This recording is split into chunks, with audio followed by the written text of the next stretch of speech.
Welcome to Kabira classes.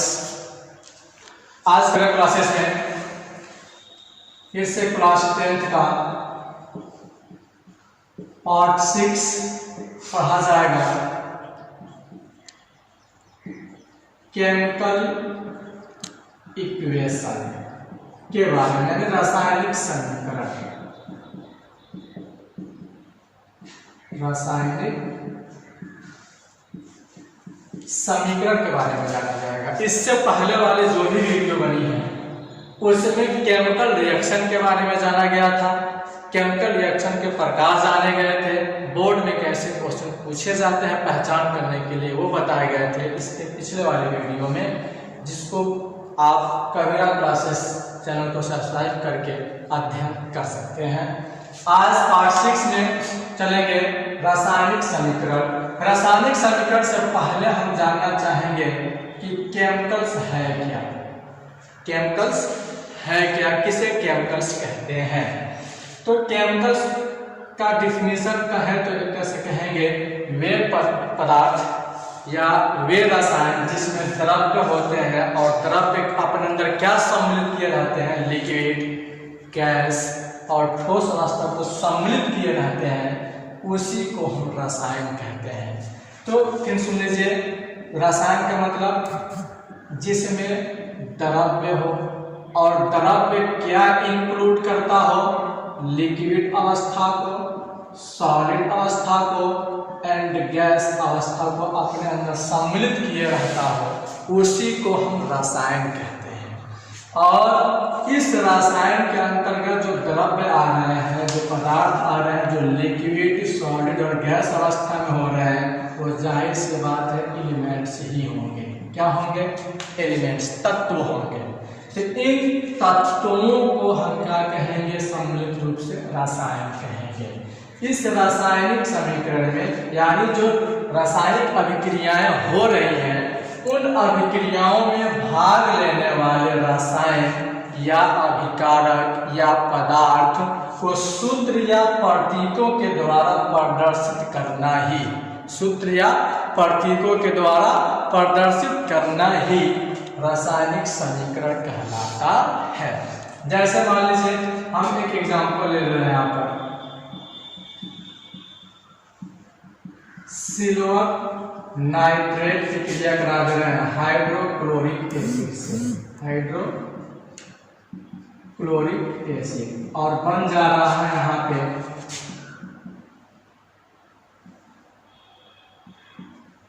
Silver chloride plus nitric acid.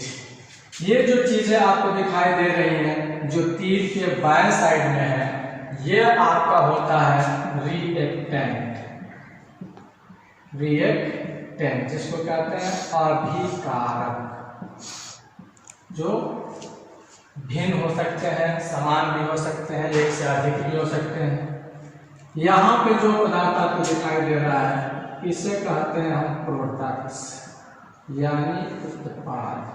और ये जो क्रियाएं हो रही हैं, ये टोटल क्रिया कहलाएगी केमिकल रिएक्शन, यानी रासायनिक अभिक्रिया। तो इसी रिएक्शन का परिभाषा बनेगा कि वे रासायनिक अभिक्रिया जिसमें अभिकारक और अभिक्रिया के बाद बनने वाले उत्पाद को सूत्रों या प्रतीकों द्वारा प्रदर्शित किया जाता है, उसे रासायनिक समीकरण कहते हैं। जैसा मैं यहाँ पर लिख दिया गया सिल्वर नाइट्रेट। तो अब ये रासायनिक समीकरण में यह सबसे मोस्ट इम्पोर्टेंट चीज होती है कि कैसे लिखा जाए। तो सबसे पहले जो भी अभिकारक में भाग लेने वाले पदार्थ है, उनका सूत्र याद होना चाहिए। जैसे यहाँ पर सिल्वर है, तो सिल्वर के लिए क्या हो जाएगा? Ag। नाइट्रेट के लिए क्या हो जाएगा? NO3 प्लस यहाँ पर क्या? हाइड्रोक्लोरिक एसिड, जिसके लिए क्या हो जाएगा? HCl, और चेंज हो जाएगा किसमें? AgCl प्लस HNO3, यानी ये हो गया सिल्वर क्लोराइड और ये हो गई हमारी नाइट्रिक एसिड। तो इसको हम कहेंगे रासायनिक समीकरण। क्या कहेंगे, रासायनिक समीकरण। तो परिभाषा सुन लीजिए, जब किसी रासायनिक अभिक्रिया में अभिकारक और अभिक्रिया के फलस्वरूप बनने वाले उत्पाद को प्रतीकों या सूत्रों द्वारा प्रदर्शित किया जाता है, उसे हम क्या कहते हैं, रासायनिक समीकरण कहते हैं। जैसे कि सिल्वर नाइट्रेट हाइड्रोक्लोरिक एसिड क्रिया करके क्या बना दिए, सिल्वर क्लोराइड और नाइट्रिक एसिड बना दिए। तो अब जब इसका हम प्रतीक या सूत्र लिखने चलेंगे तो यहाँ पर जो भी अभिकारक के नाम लिए गए हैं उनका सूत्र याद होना आवश्यक है। यदि सूत्र याद नहीं किए हैं तो फिर हम उसका सिंबल नहीं लिख पाएंगे। इसके लिए आपको पीरियोडिक टेबल से तत्वों के नाम याद करने होंगे, कुछ आयनों के नाम याद करने होंगे जो 9th में आप पढ़े होंगे। तो ये रिएक्शन लिख लीजिएगा किसके एग्जाम्पल में, रासायनिक समीकरण के एग्जाम्पल में। उसके बाद से हम जानेंगे कि रासायनिक समीकरण लिखेंगे कैसे, रासायनिक समीकरण लिखेंगे कैसे। तो इतना नोट कर लीजिए, तब हम आपको बताएं कि रासायनिक समीकरण लिखने की विधि क्या है। परिभाषा सुन लीजिएगा फिर, जब किसी रासायनिक अभिक्रिया में अभिकारक और अभिक्रिया के फलस्वरूप बनने वाले उत्पाद को प्रतीकों या सूत्रों के द्वारा प्रदर्शित करना ही रासायनिक समीकरण कहलाता है। एग्जाम्पल पे लिख लीजिए और हम आपको बताएं कि रासायनिक समीकरण लिखने की विधि क्या है।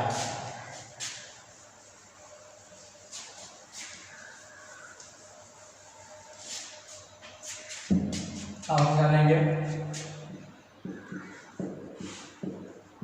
रासायनिक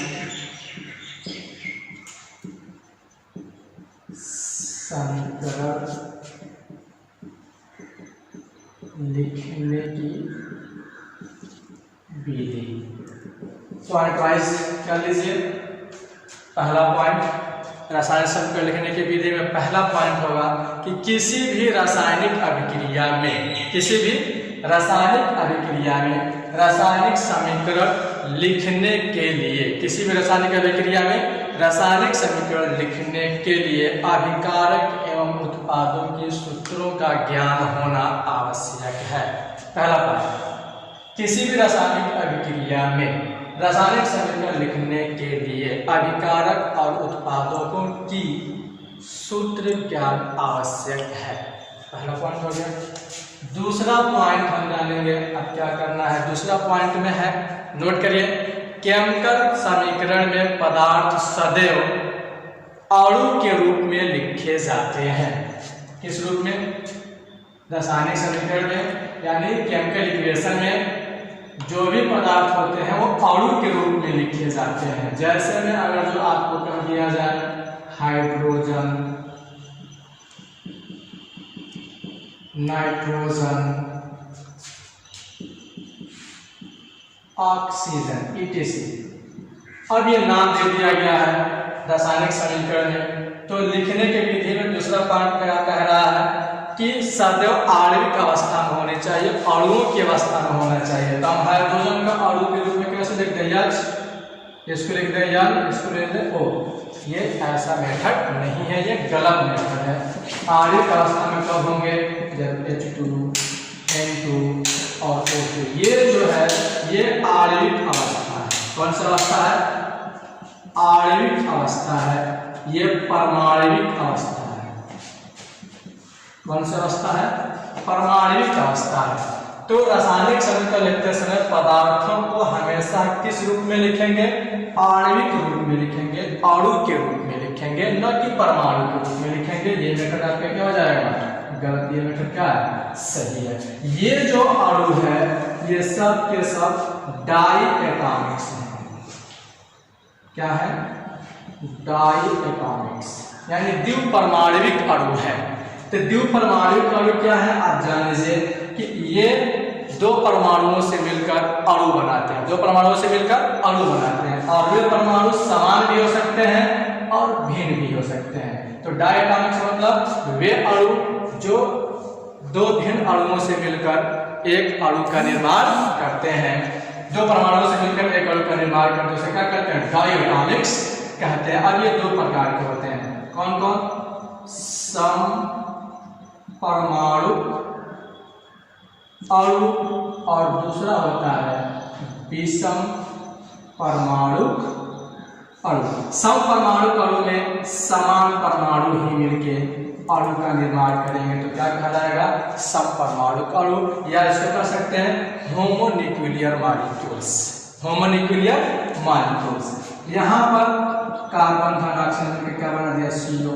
नाइट्रोजन धन ऑक्सीजन मिलकर क्या बना दिया? NO। यहाँ पर विषम परमाणु आ रहे हैं, इसको विषम परमाणु अणु कहा गया। हालांकि सब क्या है? डाई एटॉमिक्स है। क्या है? डाई एटॉमिक्स है, क्योंकि दो प्रकार के परमाणुओं से मिलकर ही बन रहे हैं, एक प्रकार के परमाणु से मिलकर नहीं बन रहे हैं। तो ये हो गया हमारे विषम परमाणु, तो ये हुआ डाई एटॉमिक्स। उसके बाद से अगला पॉइंट आता है रासायनिक समीकरण में लिखने के लिए कि एक परमाणु अणु को उसके सूत्र के रूप में ही प्रदर्शित करते हैं। जैसे कह दे सोडियम, क्या कह दे? सोडियम। तो सोडियम को किससे प्रदर्शित करेंगे? Na से। फिर कह दे मैग्नीशियम, क्या कह दे? मैग्नीशियम। तो किससे प्रदर्शित करेंगे? Mg से। यानी एक परमाणु है, इसको हम उसी रूप में ही लिखेंगे, इसमें इसको अणु के रूप में नहीं लिखेंगे। उसके बाद से अगला पॉइंट आता है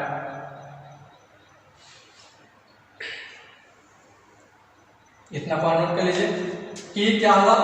ये 3 पॉइंट हुए। अगला पॉइंट आपको हम यहाँ दिखा रहे हैं कि रासायनिक समीकरण में भाग लेने वाले अभिकारक को, रासायनिक समीकरण में भाग लेने वाले अभिकारक को बाईं ओर लिखते हैं, समीकरण के बाईं ओर लिखते हैं, और उत्पाद को दाईं ओर लिखते हैं। ये हो गया। अगला पॉइंट, अगर जो दो भिन्न अभिकारक है तो दो भिन्न अभिकारक जैसे A और B, इनके बीच धन चिन्ह को क्या कर देते हैं? जोड़ देते हैं। और ये अगर क्रिया करके क्या बना दिए? AB, तो ये हमारे क्या हो गया? प्रोडक्ट। यदि ये भी भिन्न आ रहा है तो इसमें भी हम क्या जोड़ देंगे? पॉजिटिव। तो ये मेथड होती है रासायनिक समीकरण लिखने की।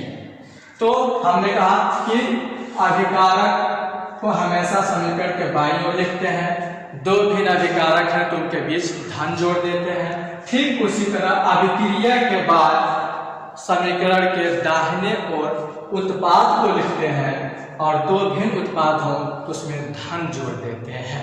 जैसे मैग्नीशियम जो होती है, ऑक्सीजन के उपस्थिति में जलकर मैग्नीशियम ऑक्साइड बनाती है। क्या बनाती है?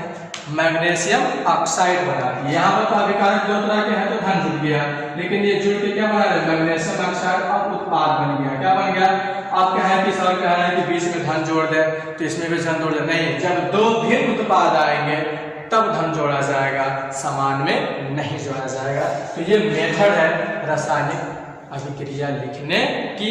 और इसके बाद आपका आएगा रासायनिक समीकरण के प्रकार कितने हैं, उस प्रकार को हम नेक्स्ट वीडियो में जानेंगे। तब तक के लिए आप इस कंप्यूटर क्लासेस चैनल को सब्सक्राइब करें और अपने बोर्ड एग्जाम की तैयारी करते रहें। इसमें जो भी आपकी कंफ्यूजन हो उसे कमेंट करके पूछ लें।